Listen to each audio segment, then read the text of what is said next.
Be phenomenal every day.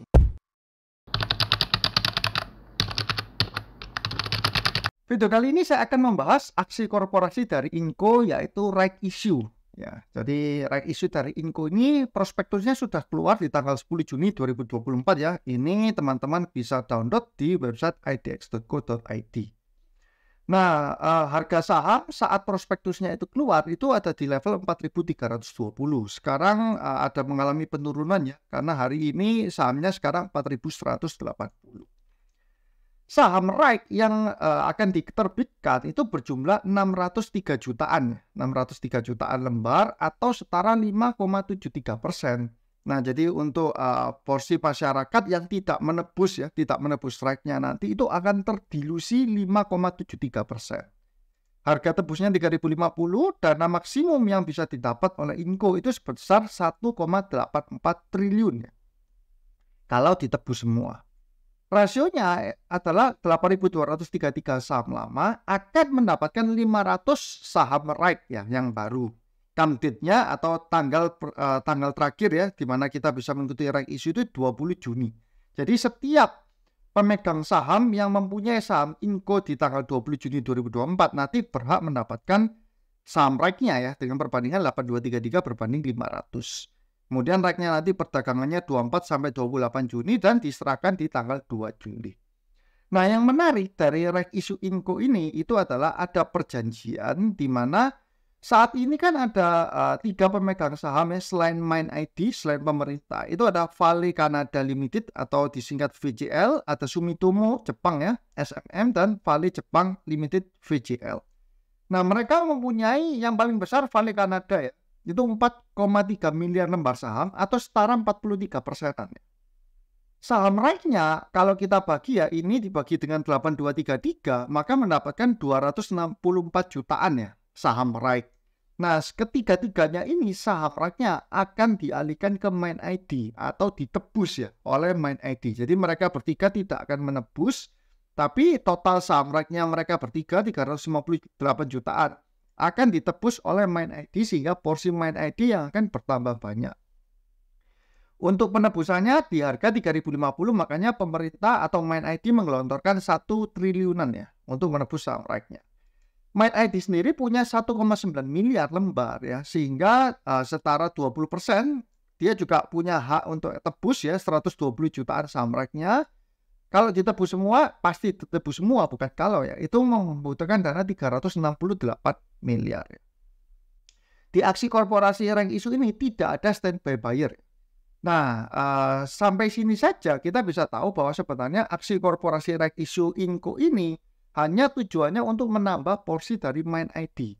Inco sendiri kalau kita lihat dari keuangannya ya, ini dia tidak terlalu butuh cash. Cashnya aja sudah 10 triliun. Nah, jadi benar-benar aksi ini untuk menambah porsi MindID. Masyarakat dia juga tidak terlalu peduli mau tebus mau tidak ya. Makanya standby buyer-nya juga non. MindID tidak berencana untuk menambah dari porsi masyarakat. Kalau dia berencana menambah, tentu MindID bisa menjadi standby buyer-nya dari Inco, dari right issue ini. Nah, ini untuk tabelnya ya. Sebelum Hamed ya ini ya, Vale punya 4,3 miliar setara 43% ya. Nah, sebelum right issue ada perjanjian di mana Vale, Sumitomo dan juga Vale Jepang Limited ini akan menjual. Jadi menjual sahamnya ke MindID. Ini jadi sebelum proses Hamed ya. Tapi prosesnya itu dijadikan satu dengan right issue ini. Nah, jadi Vale ini yang awalnya 4,3 miliar itu akan menjual ya. Sesudah transaksi saham lamanya itu akan menjual menjadi 3,5 miliar ya. Atau menjual 780 jutaan. Sumitomo yang aslinya 1,4 miliar juga akan menjual 282 jutaan ya. Dari 15% menjadi 12%. Demikian pula dengan Vale Jepang yang 0,54 disapu bersih ya oleh MindID menjadi 0%.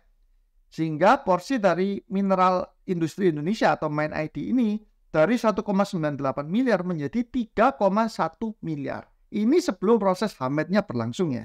Nah, jadi di proses right issue ini ada dua transaksi dilakukan. Dia membeli sahamnya dan juga mengeksekusi saham REIT-nya.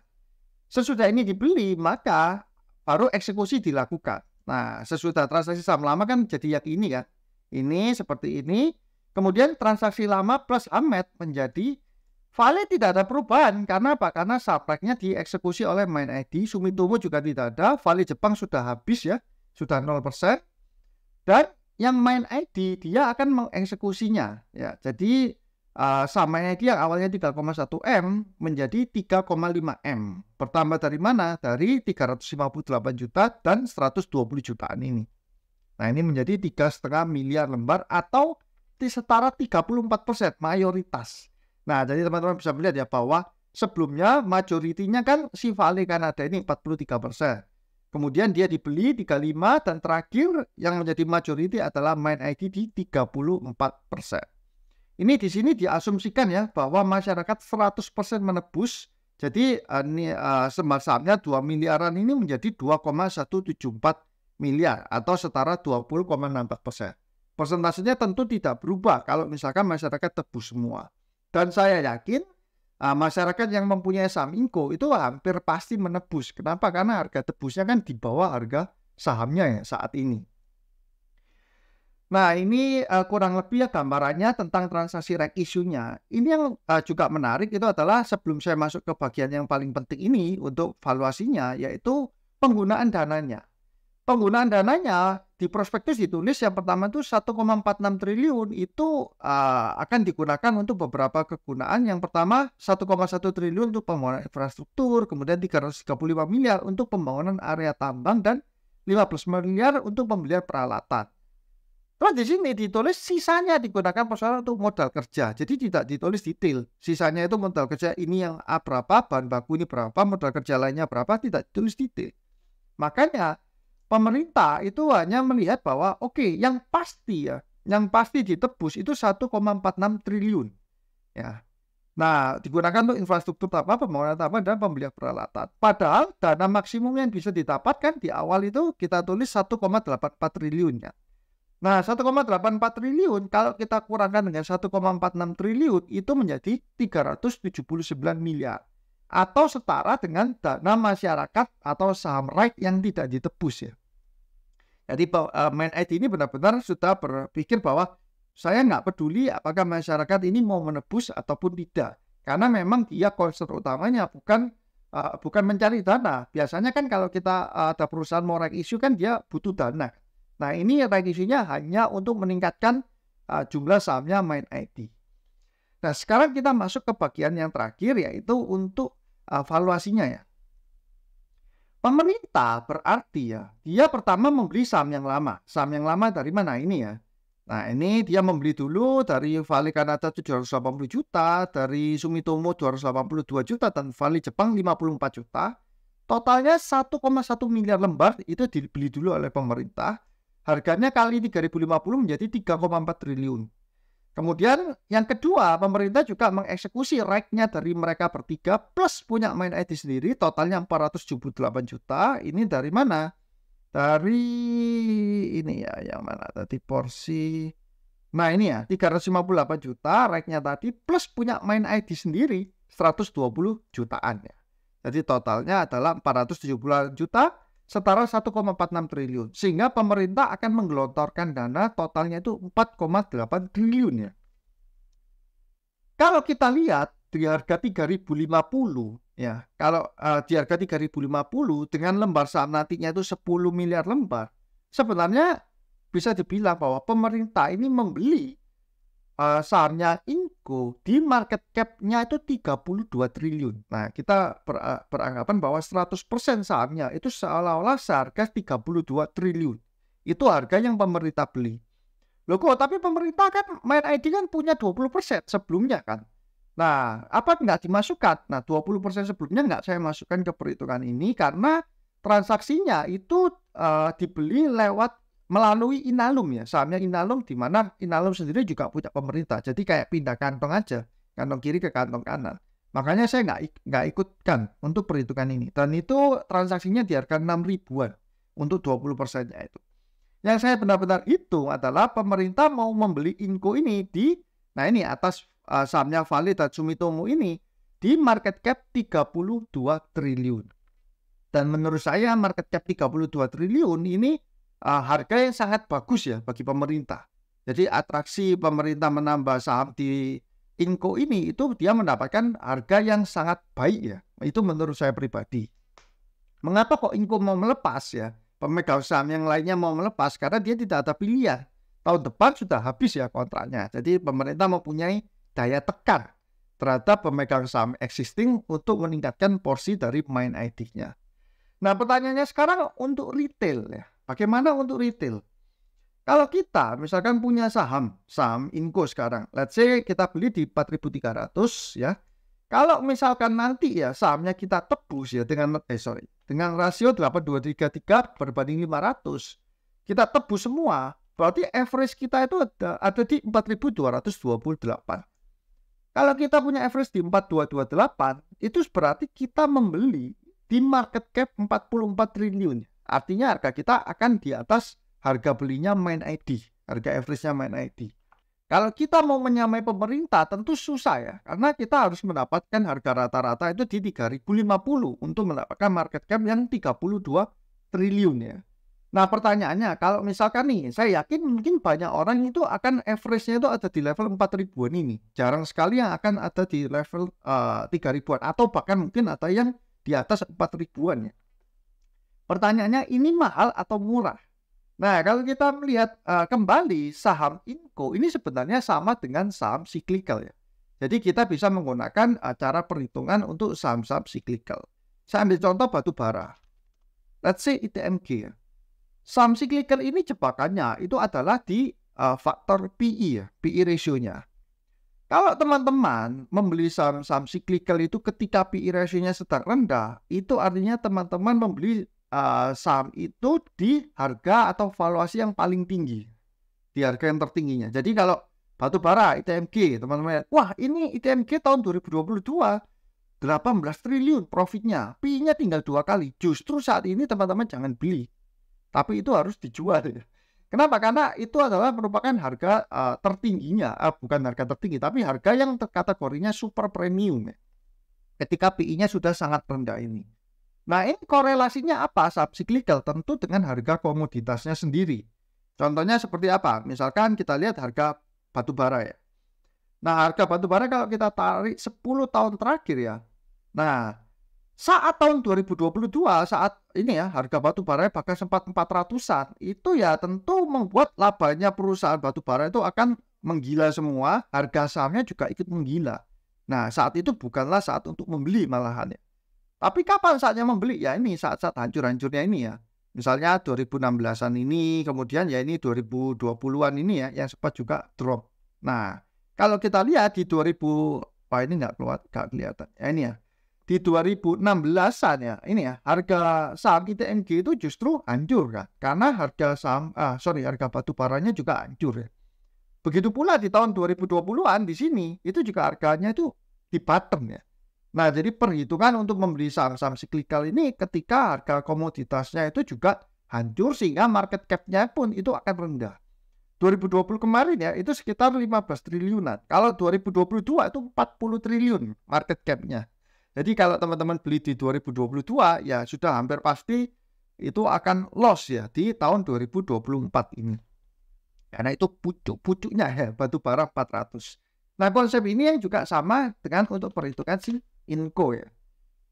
Inco kalau kita lihat secara market cap 2022 juga dia tinggi sekali, 70 triliun ya. Nah, jadi artinya teman-teman tahu bahwa oh ya Inco ini pernah market cap 70 triliun di 2022 dan kalau kita lihat dari harganya, harga nikel sendiri ya. Nah, 2022 ini sempat shooting ya sampai 30 ribuan ya. Nah, ini sempat shooting ke 30 ribuan. Kapan terbaiknya? Tentu kalau harganya itu hancur. Kalau kita tarik ya selama 2000 ini ya, untuk Inco saya tarik 25 tahun.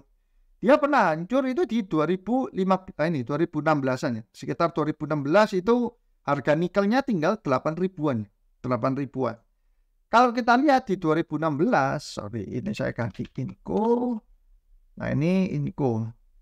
Di tahun 2016 itu harga Inco sahamnya itu sekitar 1000-an ya, 1000 lebih ya. Nah, waktu pandemi 2020 dia juga sempat jatuh ke level 1000-an. sama. Nah, ini adalah momen yang terbaik ya untuk membelinya. Jadi cara mainnya cyclical ini sebenarnya cukup simpel. Ketika harga komoditasnya hancur, nah itu adalah momen terbaik untuk kita membeli saham-saham dari cyclical sendiri. Nah, untuk sekarang sebenarnya harga nikelnya, komoditasnya itu bukan yang sangat rendah ya. Kalau dulu hancurnya di 8 ribuan ya, sekarang itu ada di level 18.000. Nah, jadi ini sebenarnya juga bukan harga yang murah untuk kita membeli ya. Tapi kita juga harus melihat dari sisi market cap-nya ya. Walaupun dia cetak profitnya ini tinggi ya. Nah, ini ya 2023 dia cetak profit 4,2 triliun ya. Ini juga profit yang paling tingginya. Kalau teman-teman cek sebelum-sebelumnya ya, 2022 3 triliun, 2021 2 triliun, 2023 dia 4,2 triliun. Walaupun kalau yang tadi ketika dia emiten mencetak laba yang super tinggi, maka market cap-nya akan sangat tinggi karena harga sahamnya melonjak tinggi kan. Ini ya 44 triliun seperti ITMG waktu dia cetak profit 18 triliun, dia harga sahamnya naik ke 39 ribuan waktu itu ya 2020, bahkan sempat 40 ribuan kan. Sehingga market cap-nya paling tinggi di antara yang lainnya. Ini sebelumnya 12 triliun, 15 triliun, 23 tiba-tiba melejit 44 triliun. Nah, untuk Inco sendiri ya di harga market cap 40 triliun ini menurut saya sebenarnya bukan harga yang tinggi, tapi bukan harga yang bottomnya. Bottomnya berapa? Ya teman-teman bisa melihat kalau sebelum-sebelumnya itu 2017 ini bahkan dia sempat rugi, market cap-nya menjadi 28 triliun. Cuman agak susah lah ya kalau kita mau kembali ke harga dia ketika merugi. Nah, yang paling masuk akal adalah di harga yang dia profitnya tidak terlalu banyak ya. Nah, itu mungkin di tahun 2018 dengan market cap 32 triliun. Makanya saya bisa bilang ketika Main ID masuk membeli sahamnya Inco ini di market cap 32 triliun itu adalah salah satu best price-nya ya, best price untuk masuk di harga Inco. Memang kita retail tidak bisa untuk ikut di harganya si Main ID. Nah, sekarang pertanyaannya, kalau kita sudah tahu bahwa harga saham-saham komoditas ini atau saham-saham cyclical ini sangat dipengaruhi oleh harga komoditasnya, bagaimana potensi nikel ini sendiri ke depannya? Mungkin nggak sih harga nikel ini akan dia up terus-menerus ke atas? Nah, sebenarnya untuk saham-saham cyclical itu susah ya untuk terjadi di mana harga komoditasnya ini naik terus itu lebih susah gitu loh. Karena namanya aja sudah cyclical ya. Ketika harga komoditasnya naik tinggi, maka itu akan menekan cost ya dari para produsennya. Sehingga mereka akan memilih untuk alternatif komoditas lainnya yang mungkin bisa untuk menggantikan. Itulah yang menyebabkan bahwa harga komoditas itu dia akan selalu siklusan ya. Dia bisa naik kemudian akan dia turun, dia naik akan turun. Dan momen terbaik untuk membeli saham ini adalah ketika komoditasnya itu hancur. Hancurnya berapa? Kalau saya bisa bilang di 8.000, 9.000-an. Itu adalah momen terbaik untuk kita masuk ke saham nikel. Seandainya nih nanti ke depan tiba-tiba harga nikelnya ini turun drop ke 8.000, 9.000, saya yakin harga saham Inco-nya pun juga akan terkoreksi. Begitu pula sebaliknya, kalau misalkan harga nikelnya tiba-tiba dia tembus lagi, naik lagi ke level 25.000 atau bahkan 30.000, ya saham Inco-nya juga akan melejit naik kembali. Mungkin ada juga yang berpikir bahwa loh Inco sendiri tapi kan juga melakukan, pemerintah mulai menggalakkan hilirisasi, mulai ada pembangunan smelter lah, pabrik lah, whatever ya. Nah, kalau saya sendiri juga terus terang melihat bahwa sebenarnya faktor-faktor itu bisa ibaratnya terabaikan dengan harga komoditasnya. Ya, seperti kita belajar yang dari tadi ya, di mana ketika harga komoditasnya itu ambles, ya maka mau nggak mau semua perusahaan batu bara itu juga akan ikut turun performanya ya. Kalau kita berpikir secara konservatif, maka hal itu juga akan saya terapkan ya di emiten Inco ini. Jadi kesimpulannya, emiten-emiten nikel itu pergerakan harga sahamnya akan sangat dipengaruhi oleh harga komoditasnya sendiri ya, komoditas nikelnya. Nah, sekarang nikel itu ada sekitar di level 18 ribuan dan kita tahu bahwa bottomnya itu kurang lebih di 8.000 sampai 9 ribuan. Kalau di level 8.000 9 ribuan harga sahamnya turun, itu sudah pasti teman-teman beli, potensi untuk loss-nya itu akan sangat amat sedikit. Nah, yang menarik dari Inco ini adalah walaupun harga nikelnya itu masih di 18 ribuan, walaupun dia net profitnya all time high, tapi market cap-nya dia atau yang harga sahamnya sekarang ini di market itu bukan di harga tertinggi atau harga premiumnya. Kalau dulu dia sempat 70 triliun, sekarang tinggal 40-an triliun. Nah, ini sebenarnya membuat Inco ini cukup menarik, apalagi kalau kita bisa ya mengakumulasi atau membelinya di harga yang dekat dengan market cap pemerintah beli, yaitu sekitar 32 triliun. Oke guys, cukup sekian ya untuk video kali ini. Sehat selalu, semakin sukses dan cuan selalu. See you guys.